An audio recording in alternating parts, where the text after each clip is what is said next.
શ્લોક નંબર 1 હું એનું ગાન કરાવીશ મંગલાચરણ રૂપે.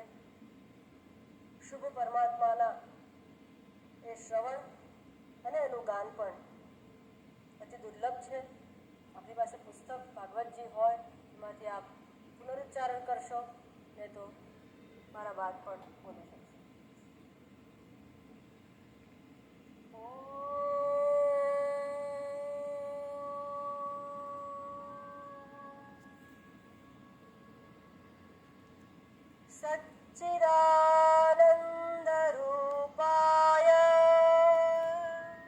सच्चिदानन्दरूपाय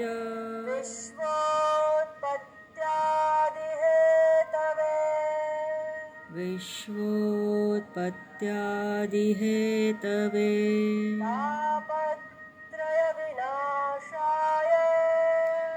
तापत्रयविनाशाय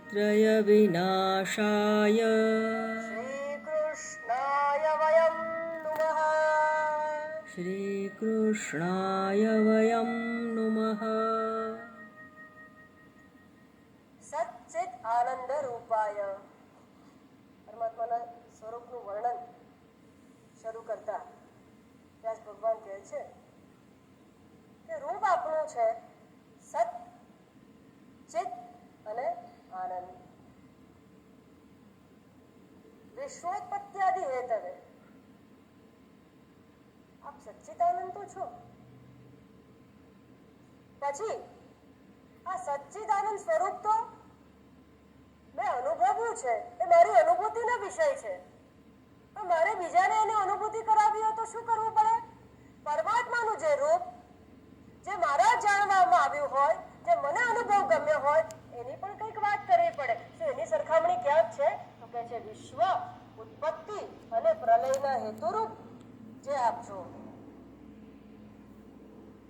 સત સ્વરૂપ એટલે કે નિત્ય રહેનાર, અને સત એટલે જે મેનિફેસ્ટ થયું છે, જે અભિવ્યક્ત થયું છે, જે ઉત્પન્ન થયું છે, દેખાઈ રહ્યું છે.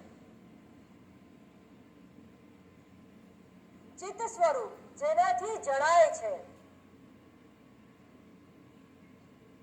અને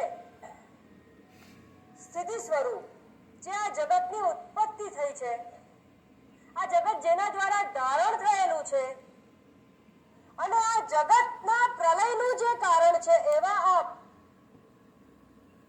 હવે થોડો અનુભવ આવ્યો, કારણ કે ઉત્પત્તિ તો દેખાય છે, સ્થિતિએ દેખાય છે અને નાશ પણ દેખાય છે. થોડું સમજાય છે. વળી પરમાત્મા આપ કહેવા છો તાપત્રય વિનાશાય. ત્રણે પ્રકારના જે તાપ છે એનું ઉપશમન કરનાર છો. માટે તાપ જેનાથી ઉત્પન્ન, જો તાપનું ઉપશમન જ પરમાત્મા કરનાર હોય, પરમાત્મા પોતાના સચ્ચિત સ્વભાવનો ઉપશમન કરે છે, એનો નાશ કરે છે? તો કે ના, કારણ કે એ નિત્ય છે. અને જો તાપત્રય વિનાશાય કશાક પરમાત્મા જેનો નાશ કરવા વાળા હોય એ વસ્તુ કામની હોય ખરી? ના ભાઈ, એ તો નકામી હોય.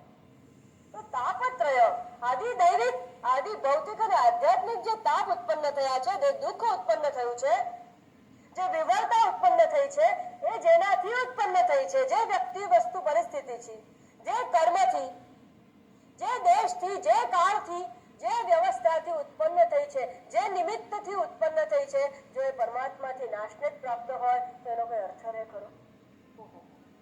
આખું જીવન કેટલા તાપને સાચવ્યા, કેટલા ન તાપને સાચવ્યા, કેટલા તાપને સહન કર્યા. અંતે શેને માટે ભાઈ તું આનો નાશ કર? તો જેનો નાશ જ એને કરવાનો હોય એ તાપને શરૂ શા માટે આપણે કરીએ?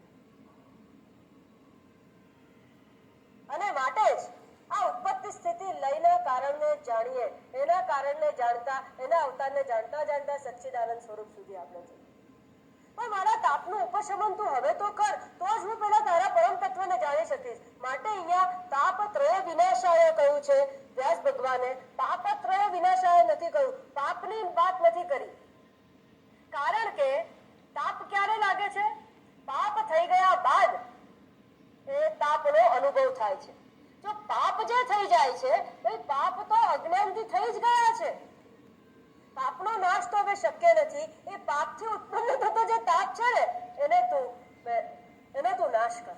અને માટે જ આ ભગવત ભક્તિનું શ્રવણ એટલે જ કરવાનું છે કે આ જ્યારે શ્રવણ થતું હોય, પરમાત્માનું નામ લેવાતું હોય, જ્યારે પરમાત્મામય આપણે બની જઈએ, ત્યારે પ્રારબ્ધ વશાત જે સુખ દુઃખ આવે ને એ પણ ઓછા થઈ જાય છે. આગામી અને ક્રિયામાન કર્મ પણ શુદ્ધ થઈ જાય છે. સુખ દુઃખનો અનુભવ થતો નથી, ચિત્ત શુદ્ધ થવા માંડે છે, કર્મની શુદ્ધિ થાય છે. માટે કહ્યું તાપત્રય વિનાશાય શ્રી કૃષ્ણાય. શ્રી કૃષ્ણ એક જ એ પરબ્રહ્મ છે. સર્વદેવ નમસ્કારમ કેશવમ પ્રતિગચ્છતિ. શ્રી કૃષ્ણાય વયમ નુમઃ. અમે આપને નુમઃ વંદન કરીએ છીએ. નુમઃ એટલે કે નમન, એટલે કે ન મે ઇતિ નુમઃ, હું નથી, જે છે એ બધું તારું જ છે, એ બધું તું જ છે. એ રીતે અમે તને નમસ્કાર કરીએ છીએ, વંદન કરીએ છીએ. આ જે શ્રીમદ ભાગવતજીની કથા શરૂ થાય છે, પરમાત્માને પ્રાર્થના કરીને. પ્રાર્થના કોણ કરે છે? શૌનક આદિ ઋષિઓ દીર્ઘકાલીન યજ્ઞ લઈને બેઠા છે. જે ઋષિગણો દીર્ઘકાલીન યજ્ઞ કરે છે તેની વચ્ચે અવકાશ હોય. શરૂઆતમાં આપણે કહ્યું એમ, એ અવકાશની પૂર્ણિ માટે ઉગ્ર સેવાના પુત્ર અને ઉગ્ર સેવાજીની જ્યારે વાત આવે છે, તો પરમાત્માના જે જુદા જુદા અવતારની વાત કરી એમ ભગવત આવેશ અવતાર પણ છે. અને આ ઉગ્ર સેવાજી છે એ ભગવત આવેશ અવતાર છે. આવેશ એટલે કે પરમાત્માના આવેશનો કોઈની કૃપાથી અંદર પ્રવેશ થવો. અને ઉગ્ર સેવામાં જે પ્રસ્થાપિત જે વક્તવ્ય છે એ ભગવાન બલરામજીએ પ્રસ્થાપિત કરેલું છે.